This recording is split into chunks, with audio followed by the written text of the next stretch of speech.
Hey guys, Creator Cuber here. So as you can see, I have a lot of cubes. So today, I'm going to be showing you all of them, and telling you one interesting fact about all of them, that I can.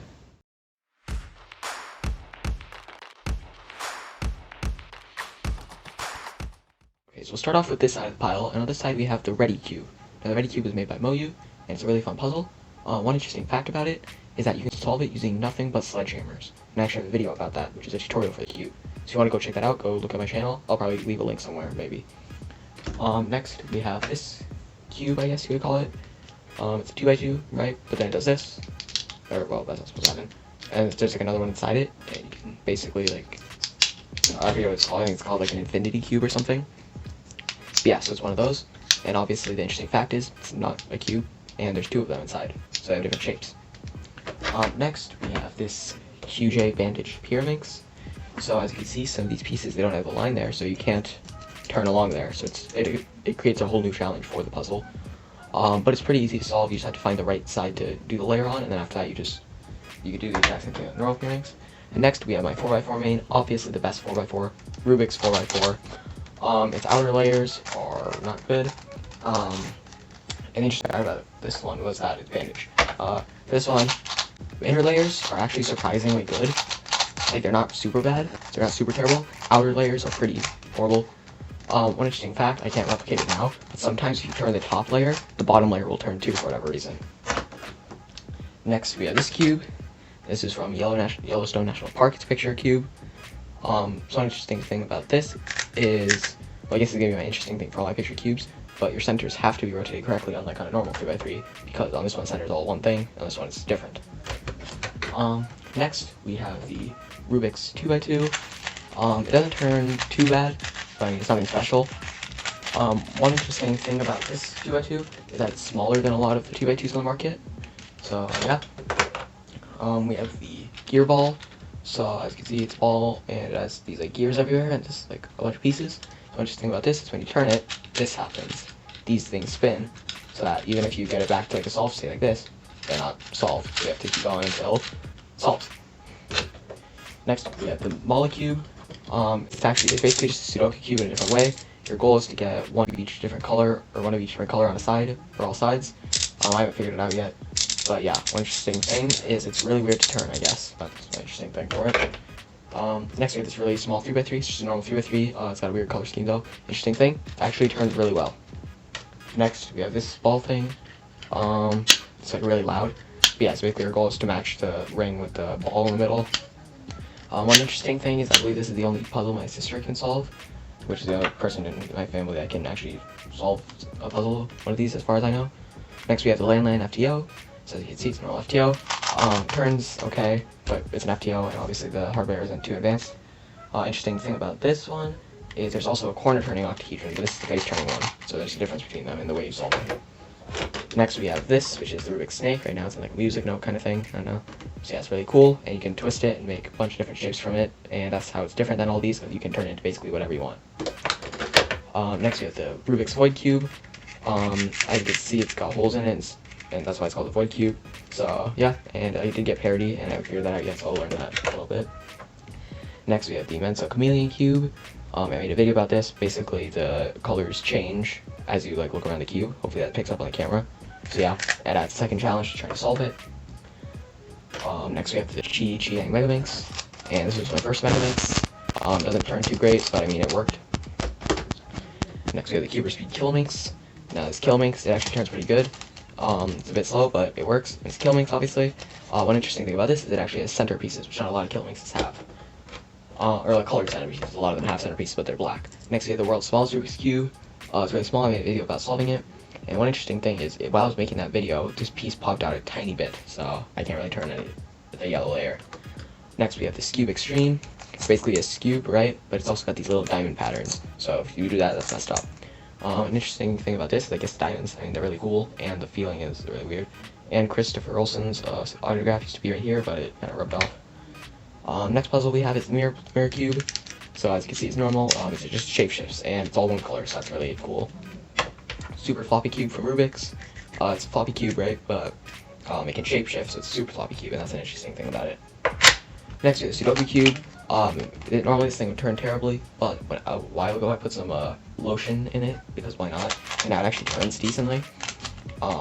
Yeah. We have this cool Star Wars cube.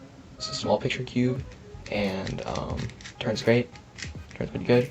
One interesting thing is I tried doing a flower pattern on it. I messed up, so I'll figure out how to put that back. Next we have this Lego 1x1 that I made. It's my old name on it still. So yeah, pretty cool. Next we have this college cube from, I forget which college exactly it is. University of Kentucky, I think, maybe? I don't know. Yeah, so I got this. It's really cool. Scramble at the moment. Next we have the same kind of college cube, but from Ohio State.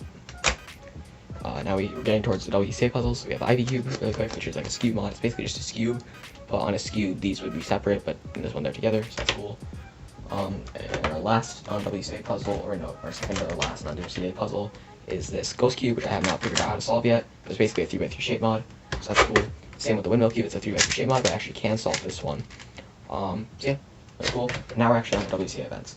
So for 2x2, I have this YJ MDC 2x2 V1. Turns really great, stickerless, and yeah, it's probably going to be in the main for a long time.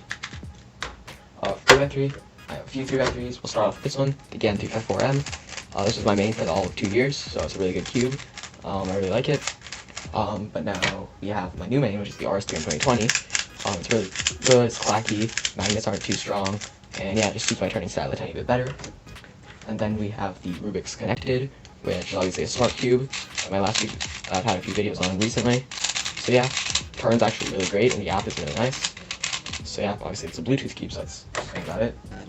For 4x4s, I have the YJMDC 4x4, right?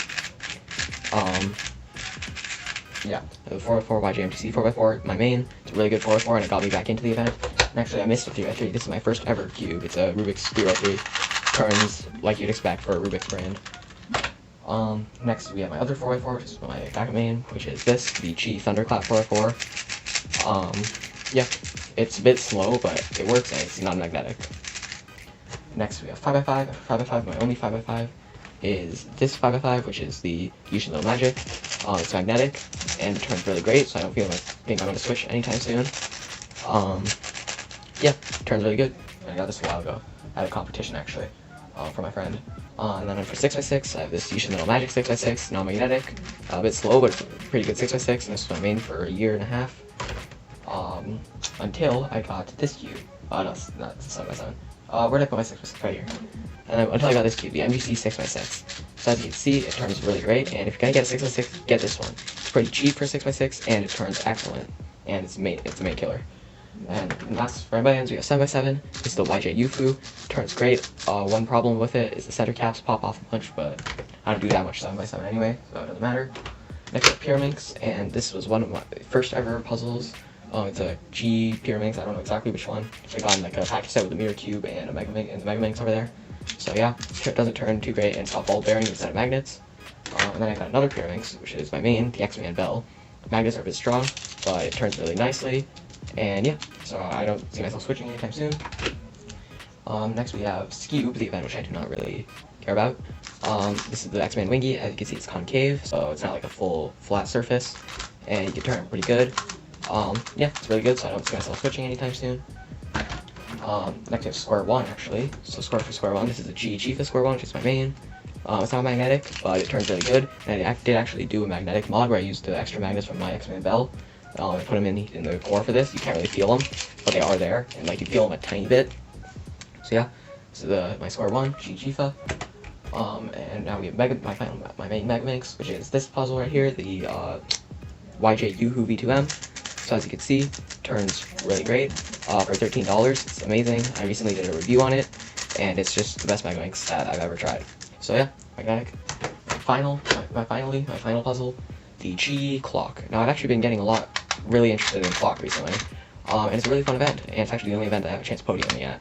So yeah, turns great. If you're gonna get a clock, get this one. It really helps like get into the event and stuff, because otherwise you might just get bored of the event. Plus, it's the best clock there is. It's a bit pricey, but it's really good. So yeah, guys, those are all my puzzles. I believe there are about 45 of them here. So yeah, guys, how many puzzles do you have? Leave them in the comments down below. Hope you guys enjoyed. Be sure to like, subscribe for more videos, and I'll see you all next time. Bye!